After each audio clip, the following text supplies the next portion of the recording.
নমস্কার, আপনি শুনছেন কেটিভি বাংলা ডিজিটালের পডকাস্ট ফিসফিস, আর আমি সুপ্রিয়া বলছি। সকালে উঠে খালি পেটে জল খাওয়ার উপদেশ আমরা ছোটবেলা থেকেই শুনে আসছি। বাড়ির বড়রা বলতেন, রোজ সকালে খালি পেটে এক গ্লাস জল পান করলে শরীর থাকবে সুস্থ। কেটিভি বাংলা ডিজিটালের পডকাস্টের আজকের এপিসোড ফিসফিসে রইল এই বিষয়ে বিশদ তথ্য। আসলে আমাদের শরীরে 70% জল দিয়ে তৈরি, আর তাই শরীর সুস্থ রাখতে প্রয়োজন মতো জল পান করতেই হবে। এতে শরীর থেকে অতিরিক্ত টক্সিন বের হয়ে যায় সহজেই, সেই সঙ্গে ত্বক সুস্থ থাকে এবং তাপমাত্রা নিয়ন্ত্রণে থাকে। এটাও সত্যি যে জল খেলে পেট একটু ভরা থাকে, যার ফলে অতিরিক্ত খাবার খাওয়ার প্রবণতা অনেকটাই কমে যায়।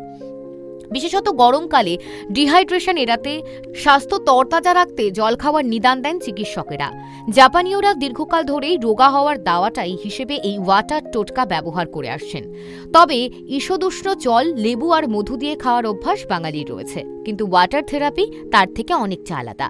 এখানে শুধু ওয়াটারকেই দাওয়াই হিসেবে ব্যবহার করা হয়। একই সঙ্গে লক্ষ্য থাকে হজম শক্তি ফিরিয়ে আনা এবং শরীরের সমস্ত অঙ্গ প্রত্যঙ্গ সঠিকভাবে নিয়ন্ত্রণ করার।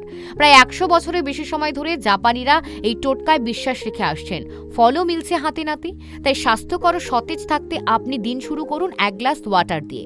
সকালে জল খেয়ে দিন শুরু করার কয়েকদিন পর হালকা অনুভব করবেন শরীর আরও সহজে ডিস্ট্রাইফাই করছে। শরীরে জমে থাকা টক্সিন দূর করতে সাহায্য করবে। খালি পেটে অভ্যাস হজম খুব ভালো হয়, বিশেষ করে যাদের হজমের সমস্যা রয়েছে তারা খালি পেটে অবশ্যই জল পান করুন। প্রতি ঘন্টায় আর খিদে পাবে না। এনার্জি লেভেল বাড়াতে সাহায্য করে। সকালে খালি স্টমাকের জল খেলে বা এনার্জি লেভেল বাড়াতে সাহায্য করে। রাতে শরীরে বা টক্সিন জমে তা বের করে দিতে সাহায্য করে। ত্বক সুন্দর করতে, ত্বক সুন্দর রাখতে জলের ভূমিকা অত্যন্ত গুরুত্বপূর্ণ। প্রতিদিন সকালে 1 গ্লাস করে নিয়ম করে খেয়ে দেখুন, ত্বকে গ্লো চোখে পড়তে পারে।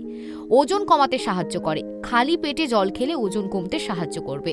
চেষ্টা করুন সকালে ঘুম থেকে উঠেই খালি পেটে 1 গ্লাস জল পান করতে, কারণ খালি পেটে জল পান করলে সারা রাতে আপনাদের মুখে যে সব ব্যাকটেরিয়া বা টক্সিন জমায়, যা মূত্রনালী দিয়ে বেরিয়ে যায়।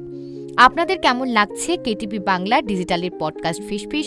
কমেন্ট বক্সে লিখতে ভুলবেন না, এবং তার সঙ্গে এটাও জানান যে কি কি বিষয়ের ওপর পডকাস্ট শুনতে আপনিও আগ্রহী।